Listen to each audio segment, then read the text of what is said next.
6 of the 39 polling places in Bagay-Karya Pozila in Rangamati are remote, and the officers and staff in charge of the election are being transported there by Air Force helicopters along with ballot paper and voting materials. The process of sending goods and officials to remote 6 polling stations, including 1 of Sayeko Bagay-Karya Union and 5 of Sayek Union, from the helipad of 27 BGB Mauritius zone, began at 9 a.m. on Thursday, January 4th. This was confirmed by Bagay-Karya Pozila Assistant Returning Officer and a Pozila Executive Officer Shiran Akhtar. All the necessary arrangements have been made in the interim to deliver the ballots, supplies and officials to the polling place.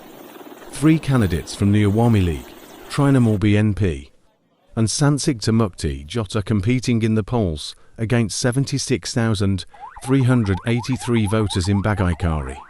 The polling process will resume on January 7th at 214 polling booths, spread over 39 polling stations across 8 unions and 1 municipality in Rangamati's Bagay-Karya Pozila, for an unbiased, calm and fair polling process. 10 BGB platoons have been deployed in conjunction with Police Answer VDP. Additionally, Army patrols have been reinforced. William Jacob, Voice 7 News Desk.